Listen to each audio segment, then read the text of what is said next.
దేవుడి చేతిలో సమర్పించుకుని దేవుడి సహాయాన్ని వేడుకుంటే ఆయన వాక్కు చాలు నీ జీవితంలో పరిశుద్ధాత్ముడు కార్యాన్ని జరిగిస్తానికి.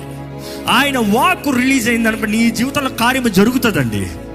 అడగండి, ప్రభువా నన్ను నింపయ్యా, నన్ను నింపు ప్రభువా. యథార్థంగా అడగండి, నన్ను నింపు ప్రభువా, నన్ను నింపు ప్రభువా.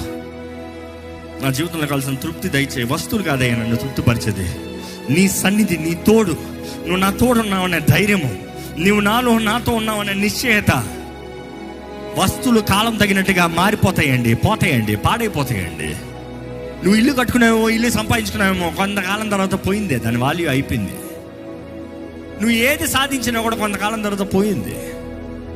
కానీ ఆయన సన్నిధి, ఆయన ప్రసన్నత, ఆయన శక్తి, ఆయన ఆదరణ, ఆయనతో సహవాసము, ఆయన ఆత్మ నింపుదల, ఆయనతో స్నేహం నీవు కలిగి ఉంటే ఏ కాలము, ఏ పరిస్థితులు, ఏదైనా కూడా ఫలిస్తూనే ఉంటాం. దేవా నీకే వందనాలు ప్రభువా.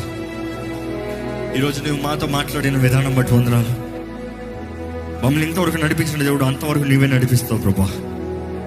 మా జీవితంలో మాకు కలిగిందంతా నిన్ను బట్టేనయ్యా. మా శక్తి, మా బలము, మా జ్ఞానం కాదు, మేము చేసింది ఏది కాదయ్యా. నీ సన్నిధిలో ఆకలితో నిలబడ్డాం కాబట్టి మమ్మల్ని తృప్తిపరిచావయ్యా. ఈరోజు నీ సన్నిధిలో ప్రార్థించాం కాబట్టి మాకు కలిగినంత మాకు పొందుకున్నాం ప్రభా. మా హృదయవాంఛలు తీర్చే దేవుడు నిరూపిస్తున్నావు ప్రభా. దేవా ఇక్కడ ఉన్నవారు ఎటువంటి బాధలు, ఎటువంటి వేదనలు, ఎటువంటి అనారోగ్యంలో, మరణ పడకలు ఉండొచ్చు.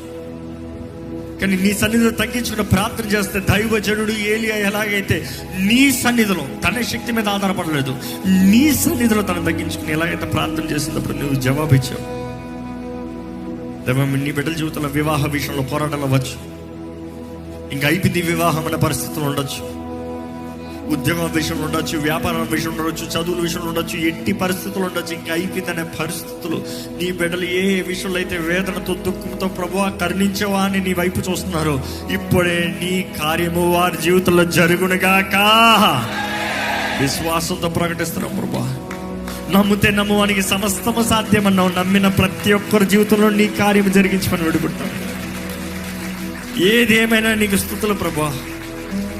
మా కష్టము మాకు కష్టం కాదు, ఎందుకంటే నీవు మమ్మల్ని పరీక్షిస్తున్నావు. ఆ కష్టంలో మాకు దీవెనిచ్చే దేవుడు. మా పోరాటాలు మాకు నిజంగా పోరాటాలు కాదు, ఎందుకంటే మా పోరాటాల మధ్య నువ్వు ఉండే దేవుడు. మా పోరాటాలన్నీ నీవు పోరాడే దేవుడు. నిశ్చయంగా మాకు జయం ఇచ్చే దేవుడు, మా తలని హెచ్చించే దేవుడు ప్రభువా. No matter what situation we go through, what sicknesses we go through, what circumstances we go through,